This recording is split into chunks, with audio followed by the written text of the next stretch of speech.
So just to start right off, the most important thing that I can think to say tonight is that I used to agree in totality with the entire Allegro interpretation of Christian history. Everything Amanda just articulated, I believed all of it. In fact, as little ago as 10 years, I would have been arguing in favor of everything Jerry is going to say tonight. I would not have argued it as well as Jerry's going to argue it tonight. There are many people within the psychedelic renaissance, and thus far, nobody defends the Allegro interpretation of history with more wit, charm, intelligence, and insight than this man right here. So we're all in for a treat. The point is, there was a time in my life when I argued passionately for the holy mushroom theory. I argued knowledgeably for the holy mushroom theory. And as it turns out, I argued erroneously for the holy mushroom theory. Now this presents an especial problem for me. Presumably, like many of you, my confirmation bias wants Jerry to be correct. I am a big advocate of mushrooms. We're part of a group that's trying to legalize psilocybin for health benefits in just a few years. So I like mushrooms. I would have already written a book about the sacred mushroom if I thought there was anything to do with it. Tonight, however, I'm not going to be wearing my advocate's hat. I'm going to wear my historian's laurels. But I will not rest on them. You see, this is not a debate about whether early and medieval Christians used entheogens like cannabis, opium, mandrake, henbane, and yeah, even magic mushrooms. Jerry and I agree that there is a body of information and primary sources to support this claim. But I don't think any of you showed up to hear us agree tonight, and we are not going to disappoint you. Jerry is going to be arguing that those Christian psychedelic traditions that we both agree existed found their way in medieval art in the form of the Amanita muscaria. I'm going to be arguing that there are some key historical truths that make that theory all too unlikely.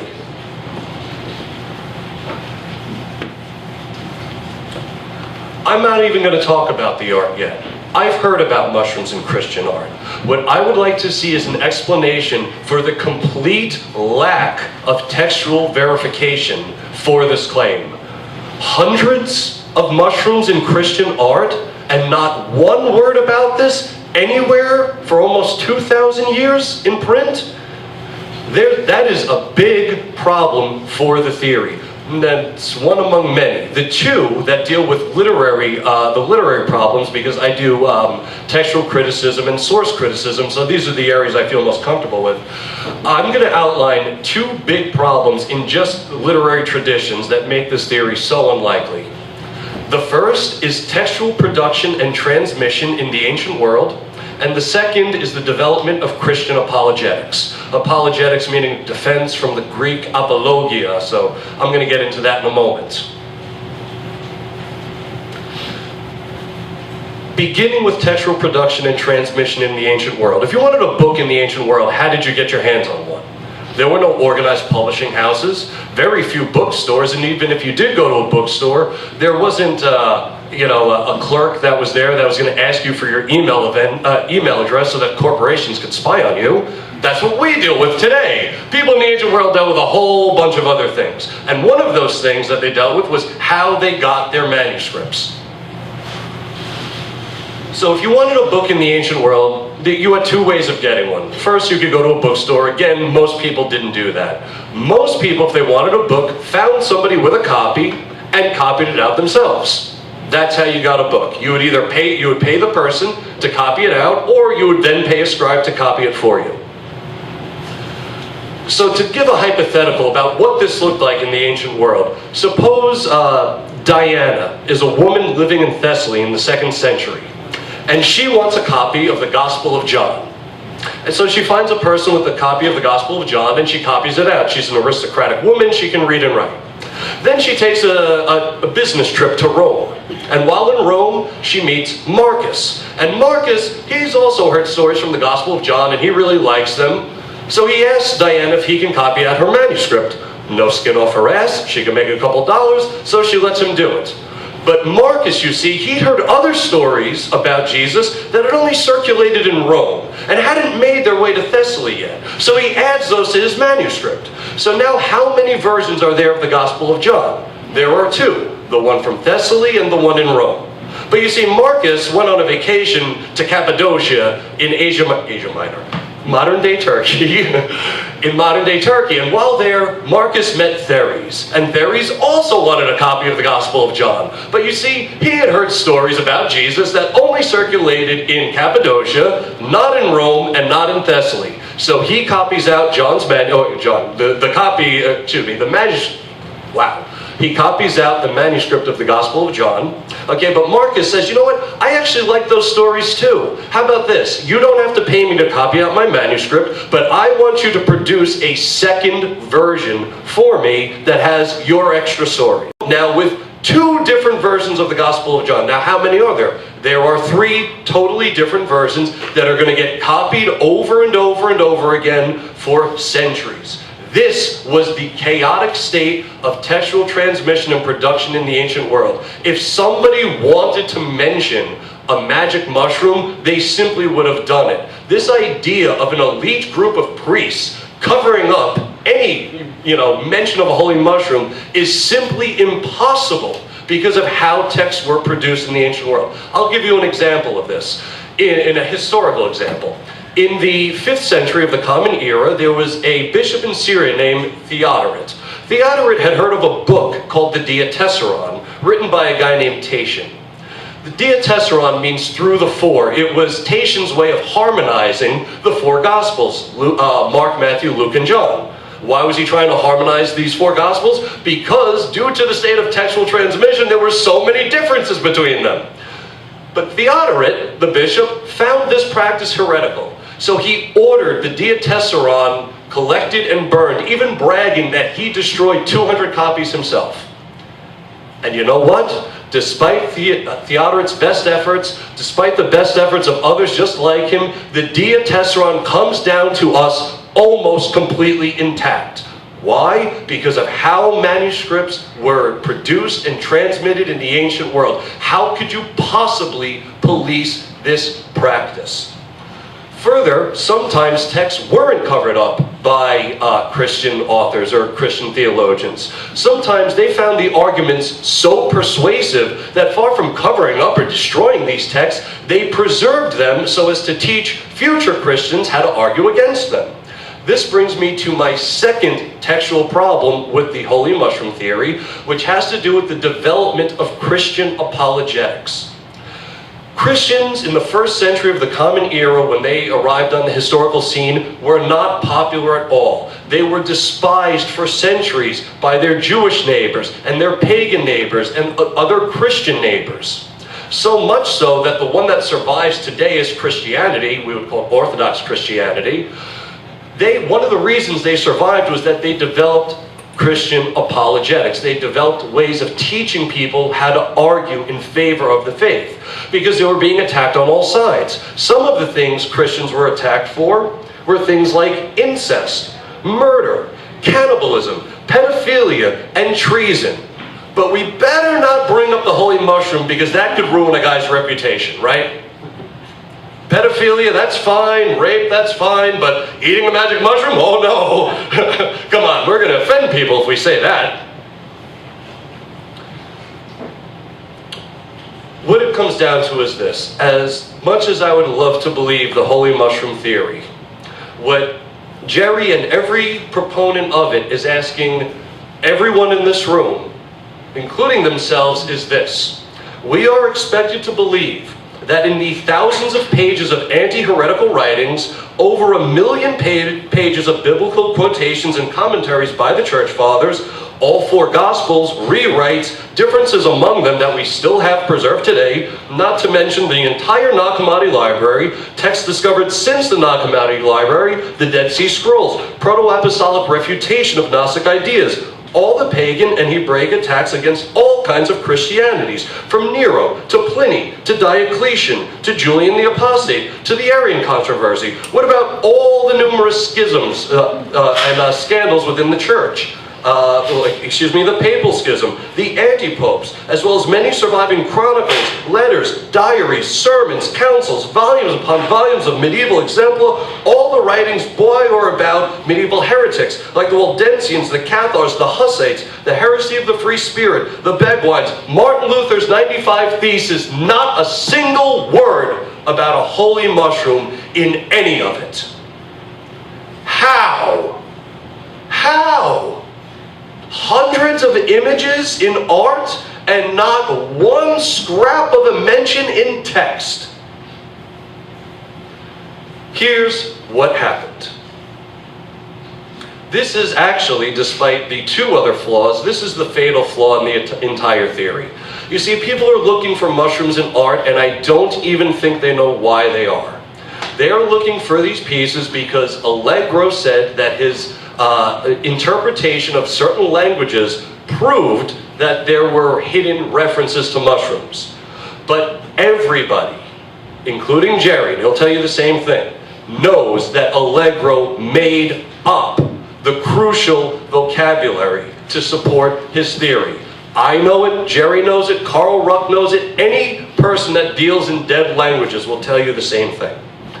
What happened was Allegro inserted a grainy image,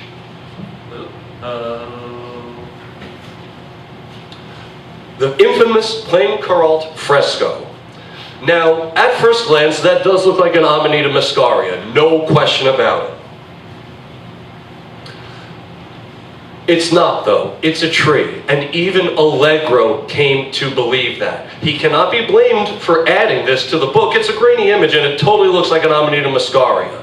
What I'd like to know, however, is why he took this image out of every edition of the sacred mushroom except the first one that it appears in.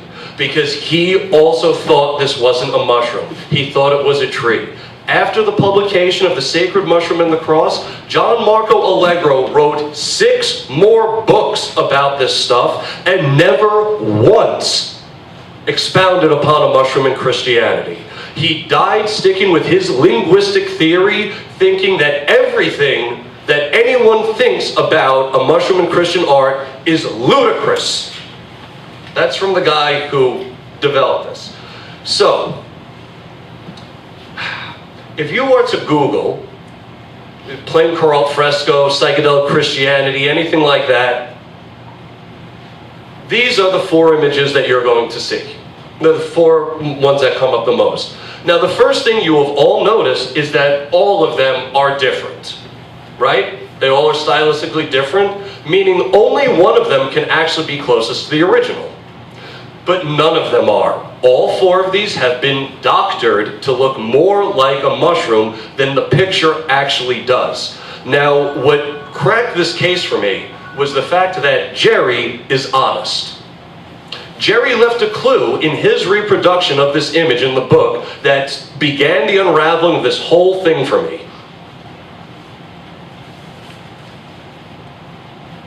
Just real quick, to focus on the tops for a moment. The tops, you'll have noticed, are actually the only things that look like an Amanita muscaria, right? Amanitas are not that tall. Amanitas do not have branches. The only thing that actually looks like it is the top. This is the image as it appears in Jerry's book. But you notice something different. You notice he did something honest that all the other ones didn't do. He left in the leaf lines.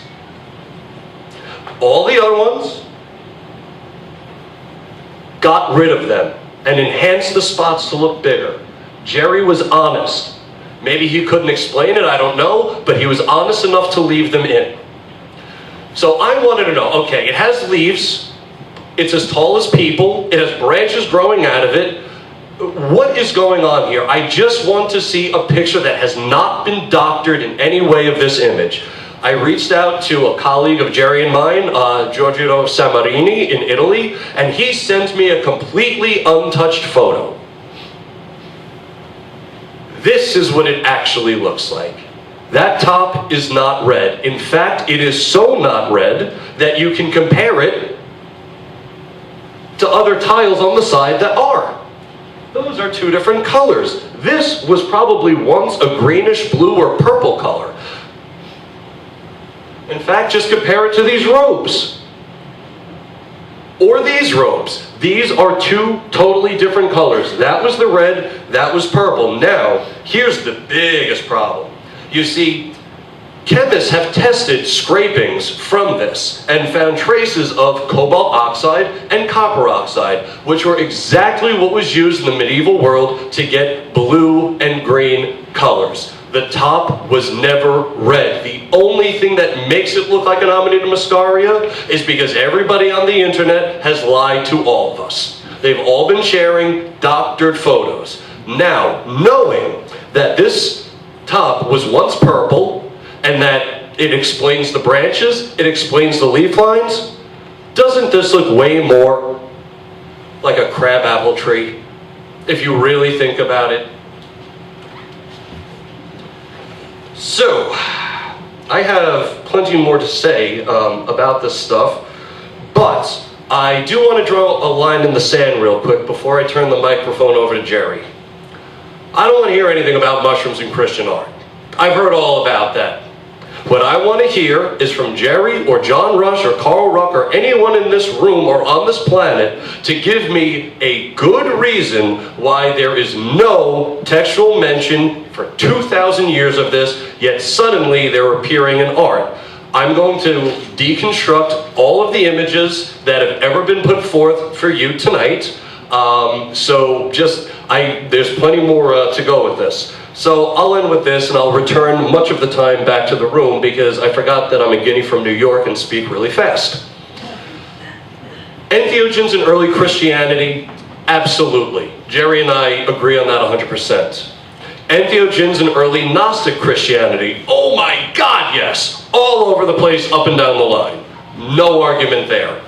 Mushrooms in Christian art? I don't think so. I think that everybody picked up on this idea because they don't read dead languages, so they couldn't actually go and look through the texts.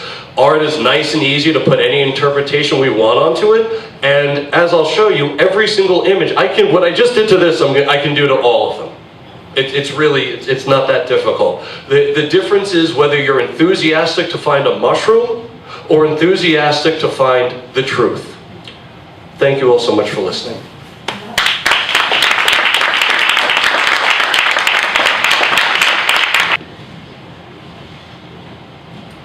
I have an original photo of plain coral mushroom, having visited there with my wife and co-author Julie in 2012, which was quite a few decades after Gordon Wasson originally visited it in 1952. And it disputes, as I will show you, everything that Tom has said. And I'm not alone in that conclusion. But given our topic tonight, I'd like to start off, and I hope you'll just indulge me for a minute, to ask you to close your eyes with me. And for those of you who have psychedelic experience, I'd like you to take yourself to the moment of liftoff in the most incredible or beneficial psychedelic experience that you ever had. Just take a few breaths and bring it back and allow your body to feel any of the feelings you felt.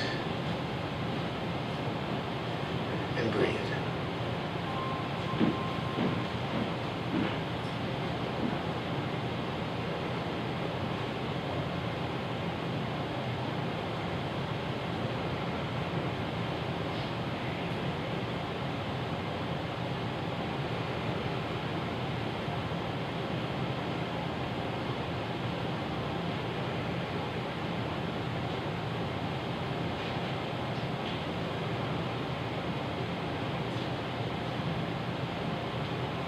We come to the point where we understand that many religions come out of that authentic, transformative experience that just allows us in every cell of our body to know who we are, what our connection with the cosmos is, what our connection is with everyone else.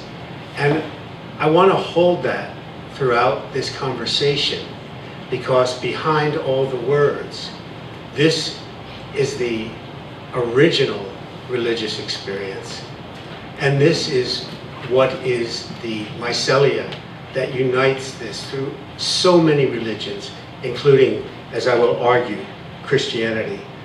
Full disclosure, I have very little in common with Steve Jobs, except for one thing: I love LSD. So did he. As he told his biographer, it was one of the 2 or 3 most significant experiences in his life and helped him think different in the creation of Apple. They have played a significant role in my life, in knowing myself and becoming who I am today, in finding my calling in life's work, and in deepening my relationship with my wife, twin flame, and co-author, Julie, who is here in spirit with us this evening. She's on the planet, she's just not here right now. I didn't want to get that wrong. That said, we did not, as Tom claims generically, I don't know if he's talking about me, set out to prove that Christianity has a psychedelic history, nor did we have a vested interest in the theory, as I will show you that Tom argues. But we arrived at this conclusion, generating the theory of the psychedelic gospels inductively, not deductively, building it up from the ground, case by case, built on the visual evidence of psychedelics that we found and documented in Christian art, and I will show you momentarily. And also that we trace back, Tom claims there is no reference to this, into both the New Testament and into the Gnostic Gospels, because there is no Christian art for a variety of reasons before 200 AD. I will address Tom's points in detail, but in general, I would like to come back to this well-known axiom: absence of evidence is not evidence of absence. Absence of evidence is not evidence of absence. Tom assumes that more explicit evidence in the scripture or in writing of the church fathers should be there. But I would suggest there are compelling reasons why they are not found, which I point out that they are found sometimes, but why they're generically not found. One is that these were secret practices, not suppressed as many have argued, but secret, and without suppression up until the Inquisition. And they were embraced by both the church and the pagan elite who lived side by side. In fact, we have found much evidence to support in Scripture, which we present in our book, both in the New Testament and in the Gnostic Gospels, but not in the form that Tom is looking for. A little more on that later. Yeah. All right. This is one of the stars of our show, the Amanita muscaria mushroom in the Amanita family. And I just want to point something out. You see it has this little veil there, and this one has no veil. Although one of Tom's critiques of the plain coralled Amanita is that it doesn't have a veil, and he says that, well, all Amanitas have a veil, which is not the case.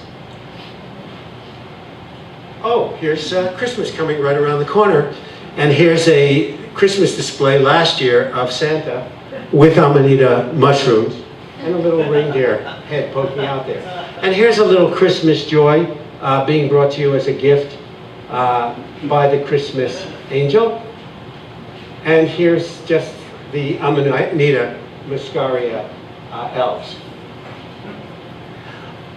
In our book, in chapter 3, we argue, Santa, the reindeer shaman, we argue that every theme of our modern Christmas myth can be traced back to the Siberian reindeer herder Amanita mushroom complex.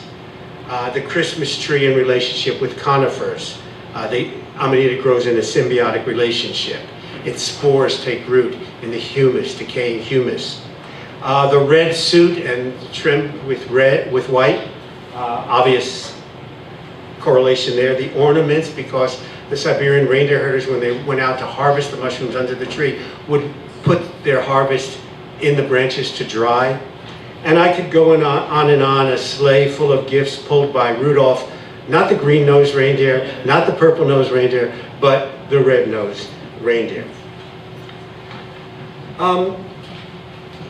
Tom says, and this is, I'm flattered, but it is mistaken, that I defend Allegro's theory. Not at all. In our book, we explicitly say that while we applaud John Allegro for his courageous research into exploring the entheogenic roots of religion, we disagree with him. We believe Jesus was a historical figure. He said Jesus was not a historical figure. He based his evidence on dubious linguistic analysis to the extent that even Royal Linguistic Society criticized his work. We base our evidence on iconic visual presence of psychedelics, specifically Amanita muscaria and varieties of psilocybin in Christian art, drawn in some cases so precisely that ethnobotanists can tell the species of psychedelics that's there. Tom makes the point that when he says something to the effect that if you can't find it in Scripture, now we push the goalpost back and decide that it's hidden in Christian art. Our point is it's not so hidden in Christian art if you know what you're looking for. But art historians, theologians, they wouldn't know a mushroom if they saw one. So this is part of the problem that has existed. And while Tom says there's no evidence in scriptures, I would look at things that are right up front in the New Testament, in John, where Jesus says, "Eat of my flesh, drink of my blood, and you will achieve immortality." I don't think he was talking about cannibalism, because both the Romans and the Jews alike would have found this to be anathema. I think this is a metaphor for ingesting the mushroom and for using it in healing, as you'll see in some of the images that we will come upon. But the Gnostic Gospels, and the Gnostics were Christians, and their work was persecuted eventually by the 22nd century. And so the Gnostic Gospels were hidden and were found, it's a long story, near Nag Hammadi in the upper Nile. And in the passages, and this is supposed to be the words of the living Jesus, and this is in the Gospel of Thomas. Now this does not mean it was composed by Thomas, but it is the Gospel of Thomas. Jesus tells Thomas that and Jesus said to his disciples, and I'm quoting from the Nag Hammadi library, Jesus said to his disciples, "Compare me to someone and tell me whom I am like." Thomas said to him, "Master, my mouth is wholly incapable of saying whom you are like." Jesus said, "I am not your master. Because you have drunk, you have become intoxicated from the bubbling spring, which I have measured out. He who will drink from my mouth will become like me. I shall become like he, and things that are hidden shall be revealed within." In other words, this is obviously a drink that's being measured out. We know how important dose is, that microdosing is very different from megadosing, and also that they are having a totally transpersonal fusion of their souls. And as the Gnostics said, Jesus, God and man were not separate, and Jesus didn't come to save man from sin. He came to teach enlightenment. But this is right there in the scriptures. This thing that Tom is saying is so elusive. I want to thank Tom for inviting me onto the stage to explore this topic in a friendly and collegial way. And it takes some courage for both of us to get up here. This is non-rehearsed. I have no idea what Tom's going to say. He's obviously read my book. I've read some of his writings. But in terms of what was going to happen tonight, neither of us really knew. I want to emphasize the importance of research, independent review, open give and take, because at the end of the day, The presence of psychedelics, or as many of us know them, entheogens, plants that generate the divine within, is a big picture story. Why? Because it can resolve the half-century long debate between John Marco Allegro and Richard Gordon Wasson on whether the image in plain Coralt is a psychoactive Amanita muscaria mushroom. It can change the master story we've been told about the history of Christianity and by implication about the life and teaching of Jesus. It can allow a reinterpretation of the story of the Garden of Eden in Genesis and even resolve the thorny question of how did evil get into God's perfect creation so early if he were all-powerful? More on that later. It can deepen our understanding of the role of entheogens in the origin of religion. It can inform the ongoing conversation today about the future of religion, including legalization and the emergence of the psychedelic renaissance. Because one of the, and I came into the scene in the 1960s, one of the great mistakes that the leaders of the psychedelic movement made was by not connecting it to its archaic roots. It can also start to open the door for Terence McKenna's very controversial stoned ape hypothesis, not a theory that's been proven of evolution, which addresses Darwin's big dilemma. If evolution takes place over such a long period of time, how could the brain have quadrupled in size, almost popping up like a mushroom in geological history? And also in archaeology, how did we become human? How did we become who we are? We've touched a little bit on the plain Coralt mystery.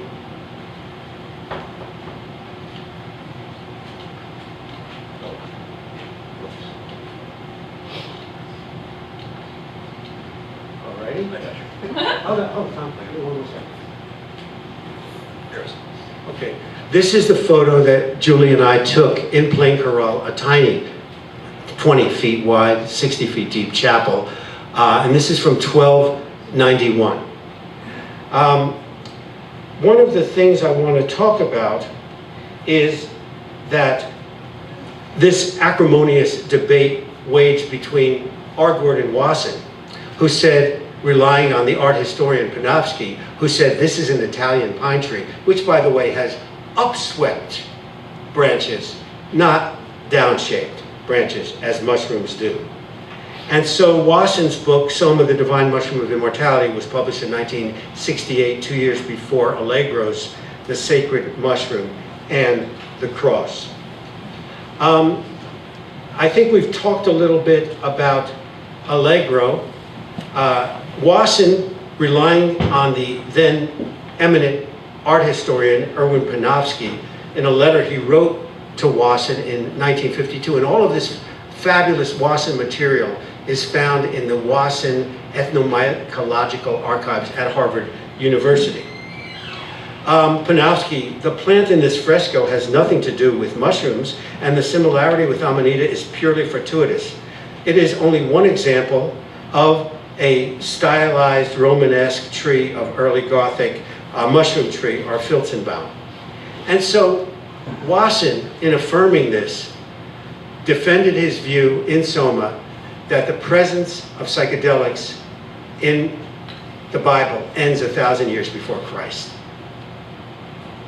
And this is, as someone who had their first experience with LSD in 1973, wanted to learn a lot more about psychedelics, designed and taught a course at Florida International University, went in the catalog, that I believed Wasson. Case closed. And that was until I made a discovery of an Amanita muscaria mushroom in Roslin Chapel in Scotland in 2006, that it opened the case for me.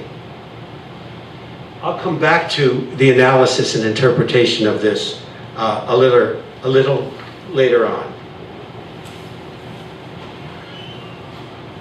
I'd like to tell you a little bit about the findings of our book, The Psychedelic Gospels, The Secret History of Hallucinogens in Christianity. And there are multiple color photos in this book. In 2006, Julie and I went on I think it was a 25th anniversary trip, maybe 20th, after many, many years. It's hard to keep them all straight. to Scotland, and drawn there by Dan Brown's The Da Vinci Code, which mentioned, and the movie that was out also, which mentioned Rosslyn as a possible resting place of the Holy Grail. We were drawn to visit Rosslyn Chapel, built by William St. Clair in the 15th century. And it is unique in Christendom that it is almost a liquid in stone, think Gaudi more than Gothic, fusion of pagan and Christian symbolism. But it is a Catholic church, and the High Holy Mass was celebrated there. There are over 100 Green Man heads in Rosslyn Chapel, many of them linked together by a sinuous vine sculpted throughout the church. This is the most prominent one. It hangs down right over the sacred altars where Mass is celebrated at the front, coming down from the ceiling on about a 10-foot boss. I was struck by it. It's kind of fierce looking, a little sardonic maybe. You can see the laurels coming out of the eyes. And I bought a plaster replica of this Green Man.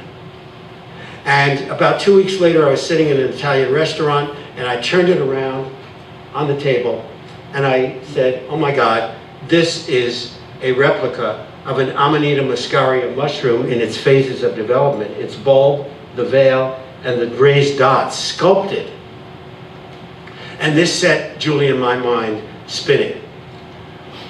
What is St. William St. Clair trying to tell us? And he also had passages there from Ezra in the Old Testament, well, actually the Apocrypha, which were obviously psychedelic. And then we started thinking, is this something going on in medieval Christianity? Is this something going on in the life of Jesus and the disciples? And our minds were now on the verge of the rambunctious overthrow of reason. And the words of Carl Sagan came back into my mind. Extraordinary claims require extraordinary evidence. If we're going to go out there and make any claims that Christianity has a psychedelic history, then you better certainly have good evidence.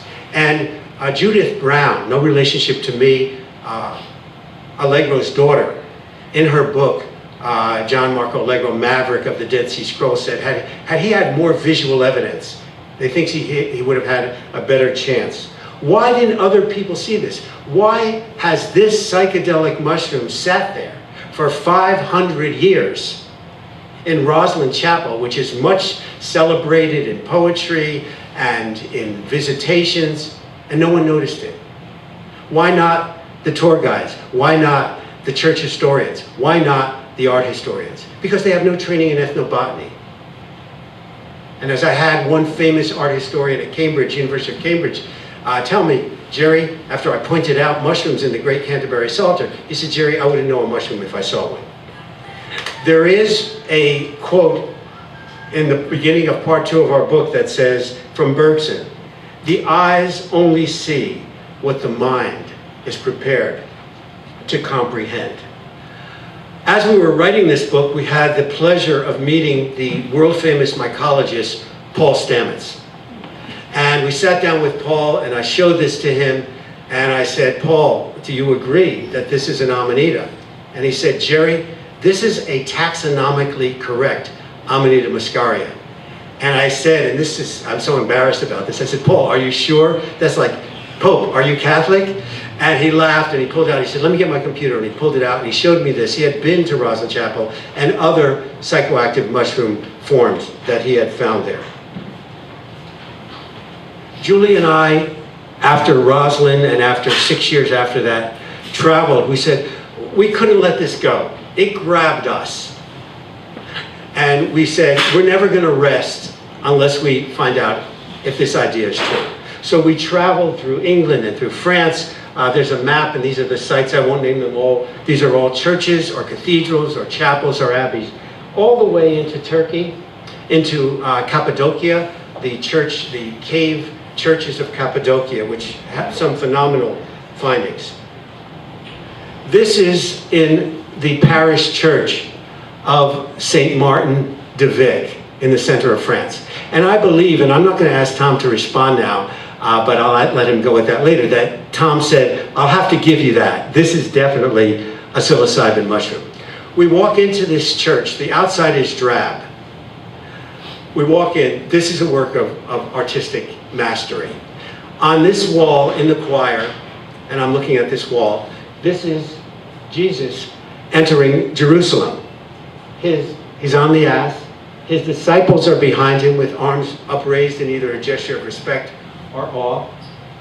The joyful youth who are greeting him, and here's the blue color that sometimes works into the Romanesque palette. But look, this youth here is not holding on to a palm leaf. He's holding on to the stem of one of 5 tall, tan, oblong, psilocybin mushrooms. I want to point out, and this is, again, I'll summarize these analysis of plain chorale, but Tom says, oh, that's a huge mushroom. Well, as we know, size matters, and in Romanesque art, size really mattered.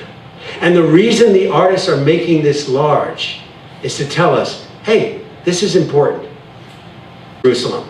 And here are the youth again using these long knives cutting through the stems of large psychedelic mushrooms.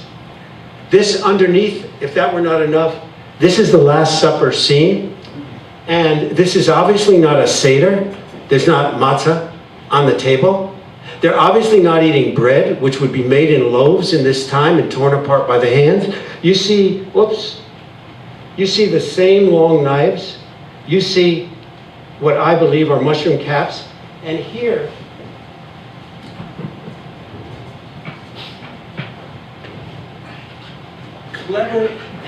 cleverly sculpted, and you can see all of this in our book, into the hems of the disciple are distinct mushroom shapes.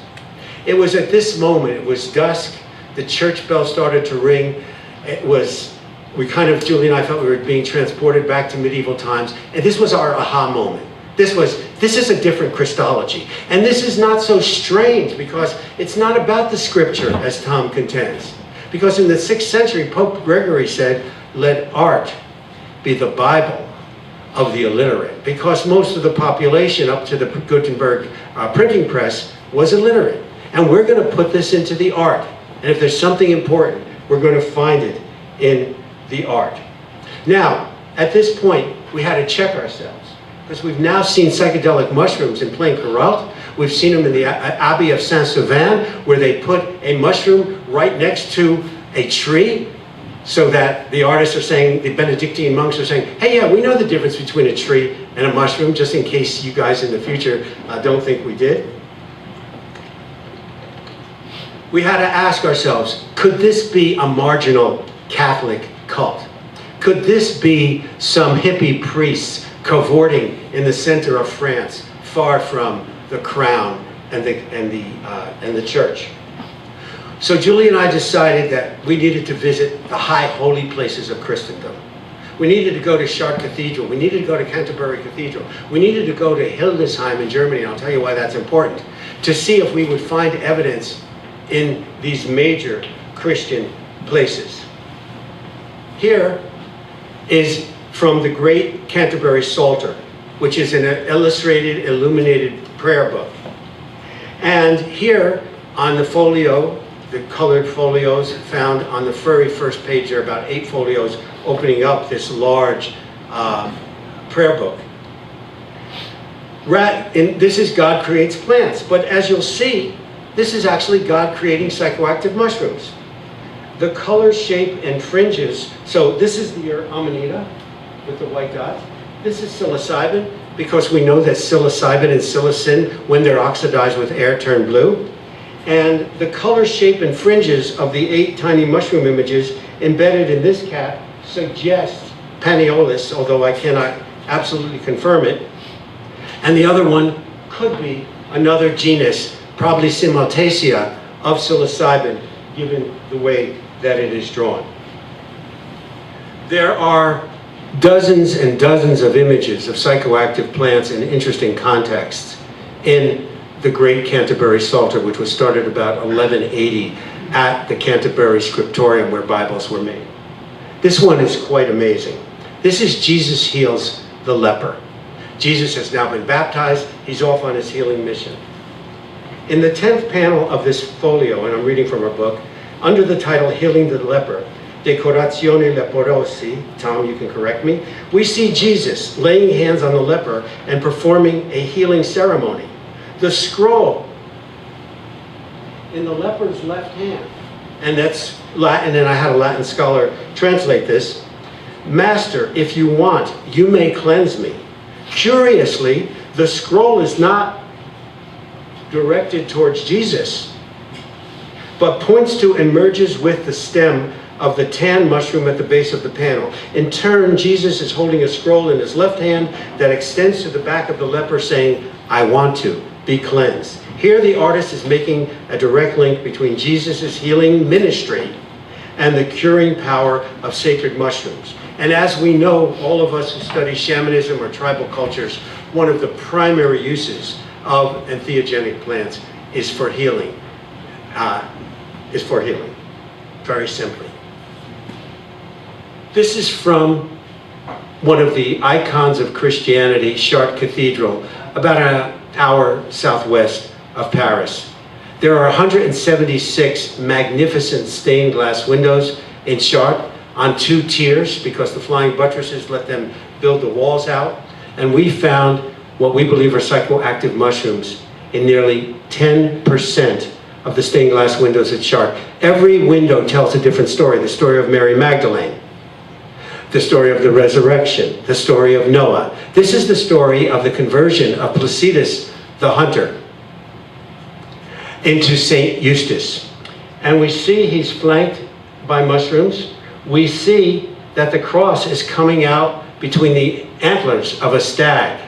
And this gets significant when we get back to the fathers of shamanism, the Siberian reindeer herders, and the role of reindeer and their love of Amanita.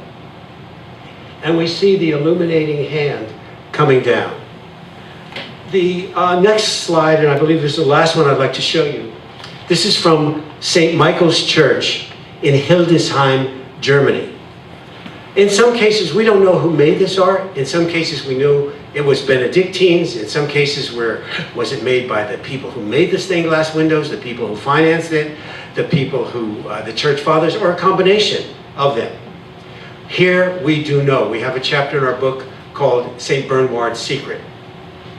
Bishop Bernard was no marginal figure to Christianity. He was for many years the tutor of Otto III, the Holy Roman Emperor. He was made a bishop at a very young age, and after his death, he was sainted about 100 years after his death. He was a brilliant man, he was a mathematician, he was a church builder, he was a metallurgist.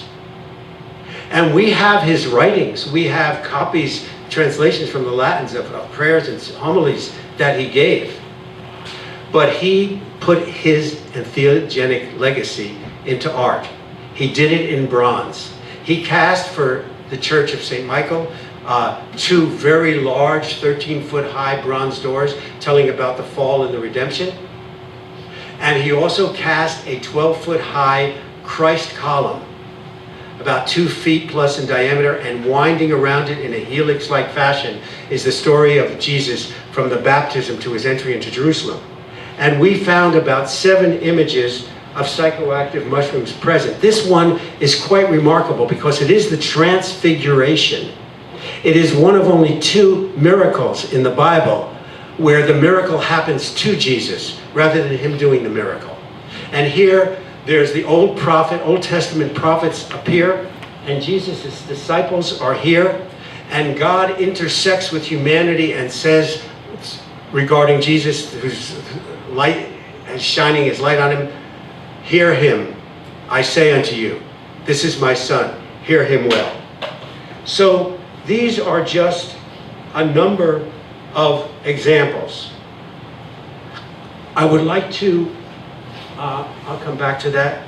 I would like to summarize this opening statement by saying, the theory of the psychedelic gospels regarding the presence of magic mushrooms in Christian art does not rise and fall with plain coral. If plain coral were not a mushroom, there are so many mushroom images out there in Christianity. We found them in 9 places that we visited, in illuminated manuscripts, in stained glass windows, in sculpture, in frescoes, in ceiling paintings, in mosaics. Secondly, the pursuit of this theory by Julie and me is not the result of some preconceived conspiracy theory or vested academic interest, but rather is built inductively on the iconic evidence we found. In fact, as I've said, until Roslin in 2006, I accepted Wasson's conclusion. Tom's assertion that entheogens did not play a role in early Christianity is contradicted and medieval flatly by the facts and the iconic evidence, the visual evidence, presented throughout our book, The Psychedelic Gospels. And subsequently in this debate, I will demonstrate point by point that even Tom's dismissal of this plain Kuralt image is deeply flawed from the perspective of art history and theology. And that as an Amanita, plain Kuralt suggests the need for, basically when we really looked at this, not through New Testament eyes, which have a particular agenda, but through open eyes, through soma eyes, through psychedelic eyes, we really saw the need for a reinterpretation of what is really going on here in Genesis, and I will come back to that later. Thank you very much.